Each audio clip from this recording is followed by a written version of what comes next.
Welcome to another edition of World Talks here on TVP World. I'm your host, Benjamin Lee, and please join me and my guests on this next interview. Now, Kosovo has just held early parliamentary elections after months of political deadlock that left the country without a functioning government or approved budget. Initial results now show Prime Minister Albin Kurti's party finishing first again, but short of a clear majority, raising fresh questions about coalition talks and the impact on relations with Serbia and the EU. Joining us on TVP World with analysis is Dragisa Mijacic, Director of Institute for Territorial Economic Development and coordinator of the Chapter 35 Working Group of Serbia's National Convention on the EU. Hello and welcome to TVP World. Thank you for having me. So we're looking at this election results, and it does seem like Kurti's party is finishing first again, but it's very short of, well, just a little bit short of outright majority. Of course, some votes are still coming in. We're not counting the diaspora yet. At this point, do you think that they will actually finish over 50%, or will just be a few seats short of majority? This was a sort of landslide victory of Albin Kurti, who was a prime minister in the last two mandates, and it is highly to expect that he will win almost 50% threshold. Even if he doesn't win the 50%, he will be able to establish a coalition for the new government with the non-majority parties. So it is almost certain that Albin Kurti will take the seat for the third time having a government in his full mandate. All right, so it does seem like he's doing a lot better this time around compared to the last election. Can you help us understand where the gap is coming from? Is it the voter fatigue of this from the last election, or are there more endorsing Kurti right now?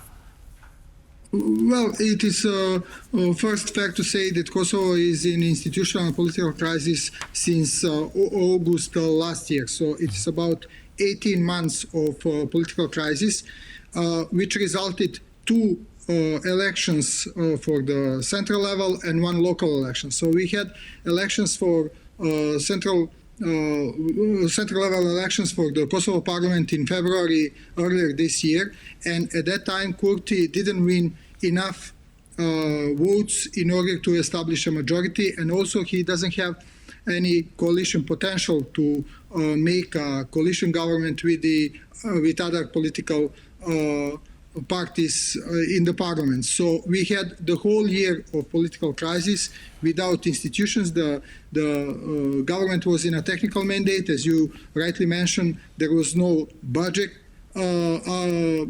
allocated for the 2026, and so at that time it was a political and institutional crisis. Then in October this year we had local elections, which showed that Kurti doesn't stand very well when it comes to the number of municipalities that his party won, the mayorship and the municipalities municipal assemblies that he won. And then now we had these elections where Kurti really win strongly, winning almost 50% of all the votes. Where is the difference? The difference is all these about 50,000 votes that has been brought to Kurti in the last 1 month. It's fair to say these votes are brought by current president of Kosovo, Vjosa Osmani, who, with her diplomatic successes and in support with a few other countries, mainly with Turkey, they secured recognition of three countries, recognition of Kosovo by three countries. That was Sudan, Syria, and lately Bahamas. And then also the European Council, who has lifted the measures, punitive measures that Kosovo has in the last 3 years. And so that was also considered as a success to more conservative votes from Kosovo. So these votes went into the pool of Kurti in order for him to secure at least 58 seats, which will be enough for him to establish a new government. Right. If he does indeed fall a few seats short, who do you think, or what party do you think is most likely to go into coalition and help him push over the edge? I don't think there will be other political parties who is going to join. Kosovo Parliament has 120 seats. Out of that, 20 seats are reserved for non-majority communities, out of which 10 are for Serbian community and 10 for the others. So these non-majority, non-Serbian, non-Albanian communities, usually they are part of the coalition government. So if Kurti wins 58 seats, he will probably get from non-majority communities at least 10 or at least 9, which means that he will have around 67, 68 seats in the parliament, which is enough for him to establish a coalition government. There is another voting in the Kosovo parliament in April next year, which is a voting for the president of Kosovo, because the mandate of Vjosa Osmani will end up in early March. So for that voting, there is a need for 2/3 majority, or Kosovo will go into another circle of elections. I don't think this time they will not be able to secure this 2/3 of the votes. I think that Kosovo has been left without institutions for quite a while, for a full year, and the voters has punished the opposition for not being constructive in these processes. So I'm quite sure that the opposition will also support, or some of the opposition parties will support the re-election of Mr. Osmani for the next presidency. So I think that in the next year, these elections has shown that Kosovo will go into into the solving institutional crisis that has been present in Kosovo for, as I said, almost a year and a half. All right. Now, the last parliament failed to function or pass a budget. Do you think that this is going to be resolved after this election, and will it be stable enough to hold? Yes, I think so.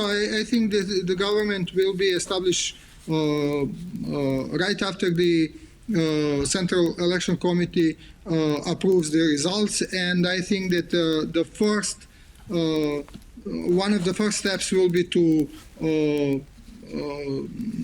vote for the budget, but also to vote for the some international agreements that will bring Kosovo significant financial resources, including the EU-led growth plan, where Kosovo expects to get about 880 million euros, but also some soft loans from the World Bank and other international financial institutions who are also pending due to the deadlock that there was in the Kosovo parliament. So now I think that especially having these election results, I think that Kosovo is really going out or resolving all institutional crises that has been present for quite a while.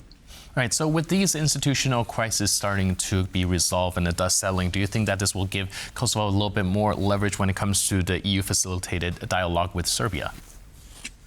Well, that's completely other topic. For the EU-facilitated dialogue, Kurti was quite, I would say, not flexible when it comes to the dialogue itself and when it comes to making the agreement. He has his own agenda in the EU-facilitated dialogue, which didn't bring the results so far.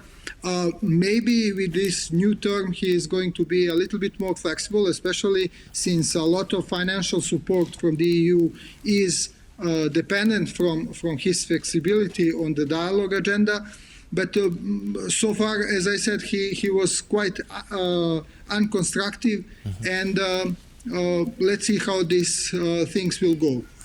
Having said that, also Serbia has not been constructive either. There are a couple of issues where Serbia also has to push forward, and so the dialogue is in a sort of the deadlock. But having strong Kosovo institutions and having new Kosovo government will give the leverage for the new agreements and for the new prospects of the dialogue. Right, so we'll have to see whether or not we'll see a stable government going forward. But in the meantime, thank you so much for your input and insight. Really appreciate it. Thank you so much for your call. And thank you for tuning into this edition of World Talks. But for more news, update, and commentary, please stay tuned to TPP World.